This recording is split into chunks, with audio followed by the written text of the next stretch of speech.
Welcome to this explainer. Every single day, billions of us wake up, roll over to our nightstands, and almost immediately start looking at the world through a screen, right? We're instantly hit with this massive flood of breaking news alerts, rapid-fire social feeds, and endless push notifications, usually before we've even managed to have our first cup of coffee. The information arrives so fast, and it feels completely natural. It's kind of like we're just effortlessly tapping into the pulse of the globe. But here is the absolute kicker, and it's the critical idea we're going to unpack today. That information you're seeing is never neutral. It's carefully selected, intricately shaped, and deliberately framed. And in that process, the reality we experience every single day is being actively influenced. Okay, let's dive into this. Power is not random. It is designed. We're going on a journey today, literally peeling the onion, to understand exactly how media serves as the fundamental architecture of that power. It doesn't just passively sit there observing the world for us. It actively engineers the very lens through which we view it. Section 1, the illusion of neutrality, designing reality. It's so incredibly easy to operate under this baseline assumption that the media simply acts as a mirror, just reflecting the objective truth of the world right back to us. But we really need to challenge that assumption right now. Media doesn't simply reflect the world. Rather, it actively decides what specific parts of the world we're actually allowed to see.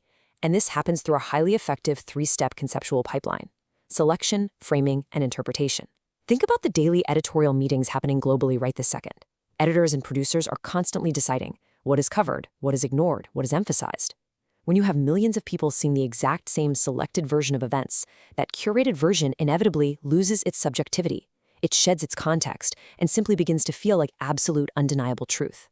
Let's move to and see how this builds. Section 2, framing and agenda setting, guiding attention and meaning. These invisible mechanics are what truly guide our attention.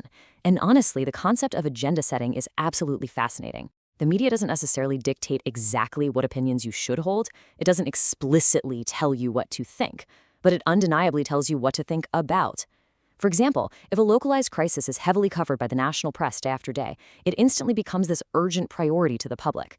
But if a similar crisis happens and is ignored by those exact same outlets, it becomes practically invisible. The issues that dominate the headlines literally become the issues that dominate our dinner table conversations. Attention itself is power, and the media holds the spotlight. So, once the media has your attention on a specific topic, we move to the next layer, framing. This is all about influencing how those events are internally understood by you, the viewer, through language, tone, and context. The underlying facts of a story on the ground, they might not change one bit, but the media's chosen frame completely alters the meaning of those facts. And this brilliantly illustrates that exact point. Just consider the profound difference between describing a crowd on the street as protesters versus labeling them rioters, or calling a new government financial policy economic reform versus austerity. Let that sit for just a second. Think about the radically different emotional weight and the massive political implications between those opposing words. A single phrasing choice completely changes the reality being presented to you without ever actually changing the core facts of the event itself. Section 3, who owns the message? The corporate architecture.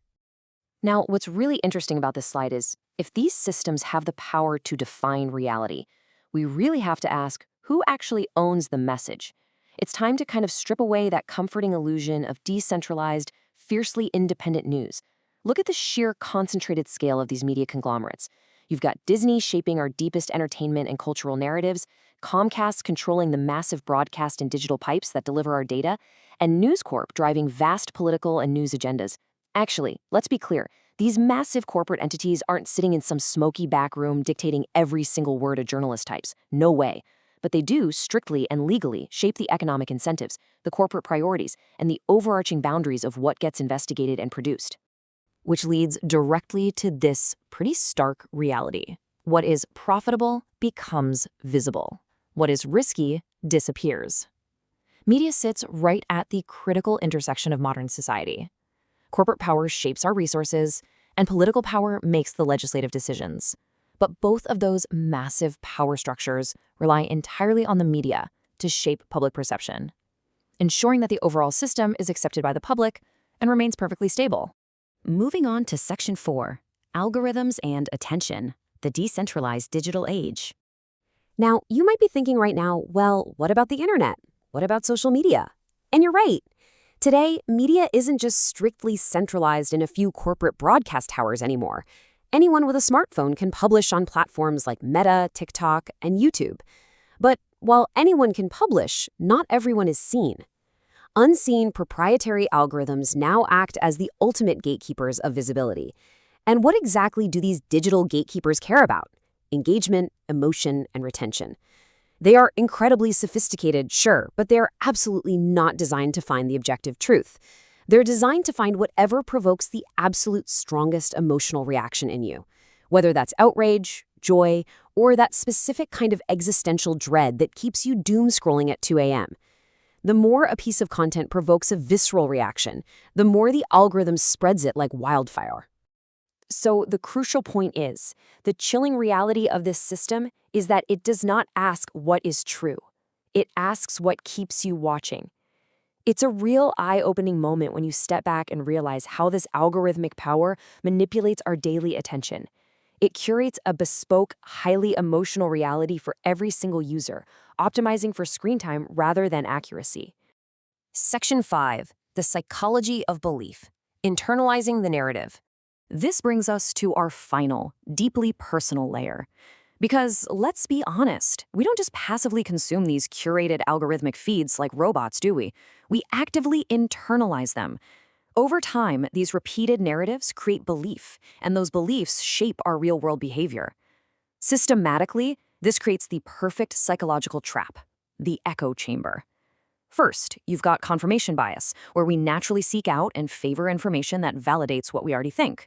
Then, emotional reinforcement kicks in, literally rewarding our brains with dopamine for staying in that comfortable loop of agreement. Finally, it all culminates in identity alignment, where we begin to tie these curated narratives directly to who we are as human beings. When information perfectly aligns with your identity, it creates this invisible echo chamber that is incredibly, almost painfully, difficult to ever question. As we wrap up this explainer, let's take a deep breath and look at the big picture here. Media does not operate outside power. It is part of its architecture. Whether it's a traditional corporate news broadcast choosing its framing, or a personalized TikTok feed mathematically optimizing for your emotional retention, the media ultimately decides what is visible. It decides what is important, and by extension, it decides what our societies collectively believe to be reality. So, if the media we consume every single day actively shapes what we see, and the algorithms meticulously curate what we feel, how much of what we believe is truly our own?